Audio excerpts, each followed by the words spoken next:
പ്രധാനമന്ത്രി നരേന്ദ്രമോദി വീണ്ടും കേരളത്തിലെത്തുന്നു. വരുന്ന വെള്ളിയാഴ്ച, അതായത് 23-ാം തീയതി അദ്ദേഹം തലസ്ഥാനത്തെത്തും. രാവിലെ 10 മണിക്കാണ് തിരുവനന്തപുരത്ത് എത്തുന്നത്. പ്രധാനമന്ത്രിയുടെ സന്ദർശനം വലിയ പ്രാധാന്യത്തോടെയാണ് മാധ്യമങ്ങളെല്ലാം റിപ്പോർട്ട് ചെയ്തിരിക്കുന്നത്. ഇത് സംബന്ധിച്ച് വലിയ ചർച്ചകൾ ഇപ്പോഴേ ആരംഭിച്ചു കഴിഞ്ഞു. കാരണം തിരുവനന്തപുരം ഇന്ന് ഭരിക്കുന്നത് BJP ആണ്. തിരുവനന്തപുരം നഗരസഭയിൽ BJPയുടെ മേയറാണ് ഇന്ന് നഗരഭരണം നടത്തിക്കൊണ്ടിരിക്കുന്നത്, VV രാജേഷ്. നമുക്കറിയാം, VV രാജേഷ് നേരത്തെ BJPയുടെ പല സുപ്രധാന ചുമതലകളും വഹിച്ച ഒരു നേതാവ് കൂടിയാണ്. നമുക്ക് ഈ തദ്ദേശ തെരഞ്ഞെടുപ്പിന് തൊട്ട് മുമ്പേ BJP മുന്നോട്ട് വെച്ച ഒരു വാഗ്ദാനം, അല്ലെങ്കിൽ BJP മുന്നോട്ട് വെച്ച ഒരു മുദ്രാവാക്യം തന്നെ, പ്രധാനമന്ത്രി നരേന്ദ്രമോദി ഇനി തിരുവനന്തപുരത്ത് വരുമ്പോൾ അദ്ദേഹത്തെ സ്വീകരിക്കുന്നത് BJPയുടെ മേയറായിരിക്കും എന്ന ഒരു മുദ്രാവാക്യമാണ് BJP മുന്നോട്ട് വെച്ചത്. ആ മുദ്രാവാക്യം ഇപ്പോൾ ശരിയായ അർത്ഥത്തിൽ അത് സാധൂകരിക്കപ്പെട്ടിരിക്കുന്നു, അത് പാലിക്കപ്പെട്ടിരിക്കുന്നു, അല്ലെങ്കിൽ അത് പാലിക്കാൻ പോകുന്നു. നരേന്ദ്രമോദി തിരുവനന്തപുരത്ത് എത്തുമ്പോൾ BJPയുടെ മേയർ സ്വീകരിക്കും എന്നുള്ളതാണ് നമ്മളിപ്പോൾ ഈ നിമിഷം, അല്ലെങ്കിൽ ഈ വാർത്ത ഇപ്പോൾ പുറത്തു വരുമ്പോൾ നമുക്കും പറയാനുള്ളത്. എന്തായാലും ഇതിനെ സംബന്ധിച്ച് വലിയ ചർച്ചകൾ പല കോണുകളിൽ നിന്നും ആരംഭിച്ചു കഴിഞ്ഞു. ഈ രണ്ട് മുന്നണികൾക്കും, ഇടത് വലത് മുന്നണികൾക്കും വലിയ രീതിയിൽ ആശങ്കയുണ്ട്. കാരണം വരാൻ പോകുന്നത് തെരഞ്ഞെടുപ്പാണ്. സംസ്ഥാന നിയമസഭയിലേക്കുള്ള തെരഞ്ഞെടുപ്പിൽ LDFും UDFും നേരിട്ട് ഏറ്റുമുട്ടുന്നു എന്നുള്ളതായിരുന്നു ചരിത്രം. എന്നാൽ ഇന്ന് സ്ഥിതി മാറി.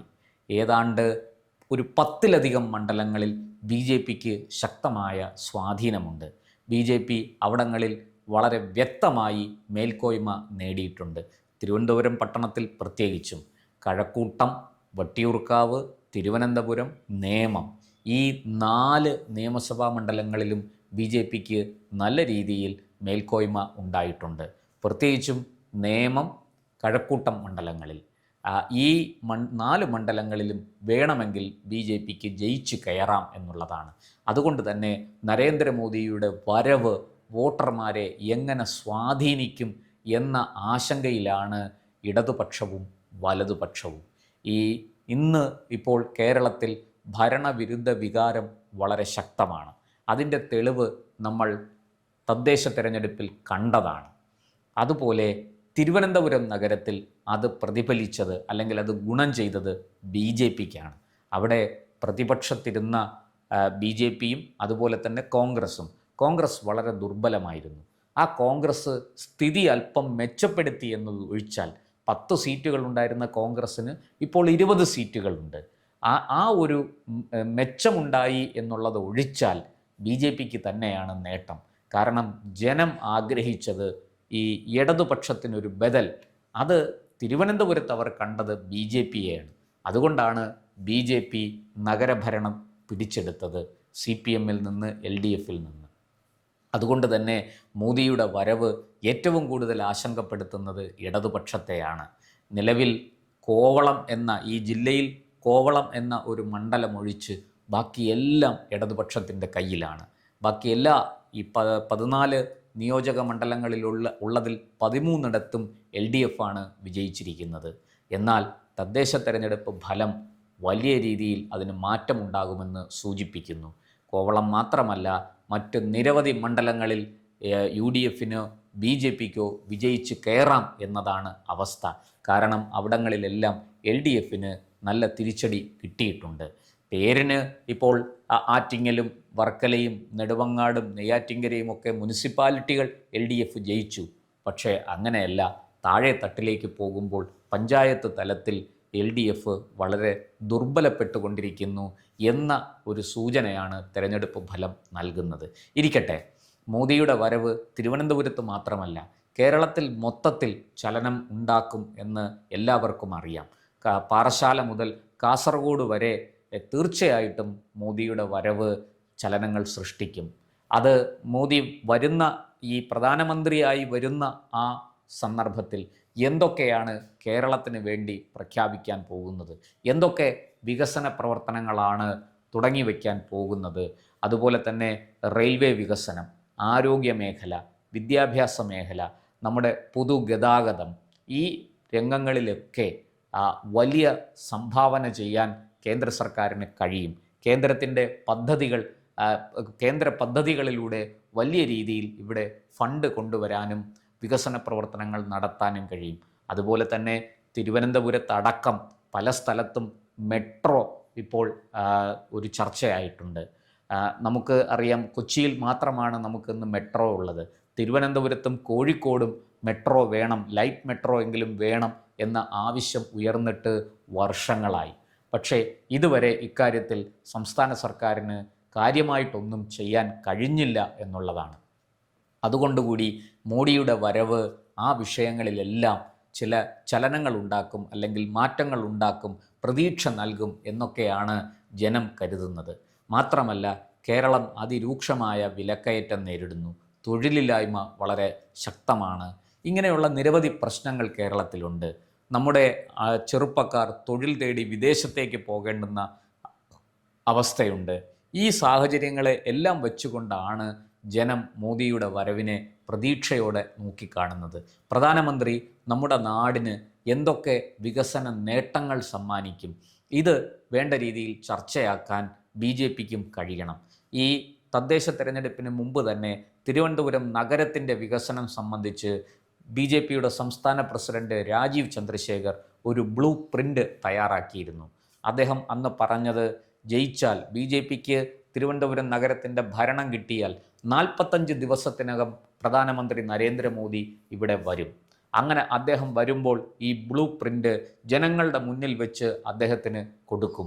ഇതെത്രയും പെട്ടെന്ന് നടപ്പാക്കാൻ അതിന് കേന്ദ്രത്തിൻ്റെ സഹായം തേടും. കാരണം BJPയുടെ നഗരഭരണമാണ്. കേന്ദ്രം കൂടി സഹായിച്ചാൽ വളരെ പെട്ടെന്ന് ഈ കാര്യത്തിൽ നടപടികൾ ഉണ്ടാകും. മാലിന്യ പ്രശ്നം, തെരുവുനായ പ്രശ്നം, അങ്ങനെ തുടങ്ങി നിരവധി തിരുവനന്തപുരം നഗരവാസികളുടെ ജീവിതത്തെ ബാധിക്കുന്ന നിരവധി വെല്ലുവിളികളുണ്ട്. ആ വെല്ലുവിളികൾക്കെല്ലാം ശാശ്വതമായ പരിഹാരം ഉണ്ടാക്കാൻ ഈ പദ്ധതികൾ നടപ്പാക്കുന്നതിലൂടെ സാധിക്കും. അതിന് കേന്ദ്രത്തിൻ്റെ സഹായം വേണം. ഇതാണ് രാജീവ് ചന്ദ്രശേഖർ അന്ന് പറഞ്ഞത്. അദ്ദേഹം പറഞ്ഞ വാക്ക് പാലിച്ചിരിക്കുന്നു. BJP ജയിച്ചു, മേയർ ആയി, BJPയുടെ മേയർ വന്നു, അധികാരം കിട്ടി, നഗരഭരണം ആരംഭിച്ചു. 45 ദിവസത്തിനകം പ്രധാനമന്ത്രിയെ ഇവിടെ കൊണ്ടുവരും എന്നായിരുന്നു അദ്ദേഹത്തിൻ്റെ വാഗ്ദാനം. അതിതാ നടപ്പാക്കാൻ പോകുന്നു. 23-ാം തീയതി പ്രധാനമന്ത്രി ഇവിടെ എത്തുന്നു. ഈ നഗരവികസനത്തിൻ്റെ ബ്ലൂ പ്രിൻ്റ് രാജീവ് ചന്ദ്രശേഖർ അദ്ദേഹത്തിന് സമർപ്പിക്കും. തുടർന്ന് കേന്ദ്ര സർക്കാരിൻ്റെ ഇടപെടൽ ഉണ്ടാകും എന്ന് തന്നെയാണ് എല്ലാവരും കരുതുന്നത്. നമ്മുടെ നഗരവാസികൾ വലിയ പ്രതീക്ഷയോടെയാണ്, തിരുവനന്തപുരം നഗരവാസികൾ ഇതിനെ നോക്കിക്കാണുന്നത്. നമുക്കറിയാം, കഴിഞ്ഞ ലോക്സഭാ തെരഞ്ഞെടുപ്പിന് മുമ്പ് തൃശ്ശൂരിൽ നരേന്ദ്രമോദി 4 തവണയാണ് വന്നിട്ട് പോയത്. അദ്ദേഹം അവിടെ തൃശ്ശൂരിൽ വിവിധ ചടങ്ങുകളിലായിട്ട്, വിവിധ പരിപാടികളിൽ പങ്കെടുക്കാൻ വേണ്ടിയിട്ട് പ്രധാനമന്ത്രി 4 തവണ തൃശ്ശൂരിലെത്തി. അദ്ദേഹത്തെ അവിടെ എത്തിക്കാൻ വലിയ പരിശ്രമം അവിടുത്തെ സ്ഥാനാർത്ഥിയായിരുന്ന സുരേഷ് ഗോപിയും നടത്തി. അതിൻ്റെയൊക്കെ ഫലമായിട്ട് അദ്ദേഹം 4 തവണ തൃശ്ശൂരിൽ വന്നുപോയി. അങ്ങനെ വന്നുപോയ നരേന്ദ്രമോദി സൃഷ്ടിച്ച ഒരു തരംഗം BJPക്ക് തൃശ്ശൂരിൽ വലിയ മേൽക്കൈ നേടിക്കൊടുത്തു എന്നുള്ളത് നമുക്കറിയാം. തെരഞ്ഞെടുപ്പ് കഴിഞ്ഞ് വോട്ടെണ്ണിയപ്പോൾ അത് തെളിഞ്ഞതാണ്. 75,000-ൽ പരം വോട്ടുകളുടെ ഭൂരിപക്ഷത്തിനാണ് സുരേഷ് ഗോപി അവിടുന്ന് ജയിച്ചു കയറിയത്. കാരണം മോദി തരംഗം എന്ന് പറയുന്നത് കന്യാകുമാരി മുതൽ കാശ്മീർ വരെ അലയടിക്കുന്നു എന്നുള്ളതാണ്. അതൊരു രാഷ്ട്രീയ നേട്ടം തന്നെയാണ് BJPയെ സംബന്ധിച്ചിടത്തോളം. ഇന്ന് മുമ്പും നമുക്കറിയാം, പലതരത്തിലുള്ള തരംഗങ്ങൾ ഈ രാഷ്ട്രീയ മേഖലയിൽ പലതരത്തിലുള്ള തരംഗങ്ങൾ ഉണ്ടാകാറുണ്ട്. ഭരണവിരുദ്ധ വികാരം, ഭരണവിരുദ്ധ തരംഗം, അല്ലെങ്കിൽ ഭരണാനുകൂല തരംഗം, ഇതൊക്കെ നമ്മൾ കണ്ടതാണ്. പണ്ട് ഇന്ദിരാഗാന്ധി ജീവിച്ചിരുന്ന കാലത്ത് ഇന്ദിരയ്ക്ക് അനുകൂലമായ തരംഗമുണ്ടായിരുന്നു, ഇന്ദിരയ്ക്ക് എതിരായ തരംഗവും ഉണ്ടായിരുന്നു. അതുപോലെ രാജീവ് ഗാന്ധി, ഇവരൊക്കെ അങ്ങനെ അതിൻ്റെയൊക്കെ പല ഗുണങ്ങളും നേടിയവരാണ്, അല്ലെങ്കിൽ അവരുടെ രാഷ്ട്രീയ വിജയത്തിന് അതൊക്കെ കാരണമായിട്ടുണ്ട്. ഇവിടെ നരേന്ദ്രമോദിയെ സംബന്ധിച്ചിടത്തോളം ഒരു മോദി തരംഗം, മോദിയുടെ മേൽ ഒരു വിശ്വാസം ജനങ്ങൾക്കുണ്ട്. അത് ജാതി, മത, വർഗ, വർണ്ണ വ്യത്യാസമില്ലാതെ ജനങ്ങൾ പ്രധാനമന്ത്രിയെ വിശ്വസിക്കുന്നുണ്ട്. അദ്ദേഹത്തിനോട് ചിലപ്പോൾ ചില കാര്യങ്ങളിലൊക്കെ വിയോജിച്ചേക്കാം. പക്ഷേ പ്രധാനമന്ത്രി എന്ന നിലയ്ക്ക് നരേന്ദ്രമോദി എന്ന വ്യക്തിയിൽ ജനം വിശ്വാസമർപ്പിക്കുന്നു. ആ വിശ്വാസത്തെ വോട്ടാക്കി മാറ്റാനാണ് BJPയുടെ ശ്രമം. BJPയുടെ കേരളത്തിലെ നേതാക്കൾ അതിൽ എത്ര വിജയിക്കും എന്ന് നമുക്ക് തെരഞ്ഞെടുപ്പ് കഴിഞ്ഞാലേ പറയാൻ കഴിയുള്ളൂ. പക്ഷേ ആ മോദി തരംഗത്തെ ഫലപ്രദമായി പ്രയോജനപ്പെടുത്താൻ BJPക്ക് സാധിക്കണം. അങ്ങനെ സാധിച്ചാൽ കേരളത്തിലും BJPക്ക് വിസ്മയങ്ങൾ സൃഷ്ടിക്കാൻ കഴിയും, അത്ഭുതങ്ങൾ ഉണ്ടാക്കാൻ കഴിയും. നരേന്ദ്രമോദി എന്ന പ്രധാനമന്ത്രി കേരളത്തിൽ വന്നു പോകുമ്പോൾ നമുക്കറിയാം, റെയിൽവേ വികസനത്തിന് അദ്ദേഹം ഇപ്പോൾ ഏതാണ്ട് 4 ട്രെയിനുകളാണ് പുതുതായിട്ട് കേരളത്തിലേക്ക് ഓടിക്കാൻ പോകുന്നത്. ഇതൊക്കെ അമൃത് ഭാരത് എക്സ്പ്രസ് എന്ന 4 ട്രെയിനുകൾ വരാൻ പോകുന്നു എന്ന് കേൾക്കുന്നു. എനിക്ക് കൃത്യമായിട്ട് അതിൻ്റെ വിവരങ്ങൾ ഇപ്പോൾ നമുക്ക് ലഭ്യമല്ല. ലഭ്യമായ വാർത്തകളിൽ നിന്ന് 4 പുതിയ ട്രെയിനുകൾ കേരളത്തിൽ സർവീസ് നടത്താൻ പോവുകയാണ്. ഈ കാര്യത്തിൽ അടക്കം ഈ കേരളത്തിൻ്റെ റെയിൽവേ വികസനം അടക്കമുള്ള വിഷയങ്ങൾ ചർച്ചയാകും.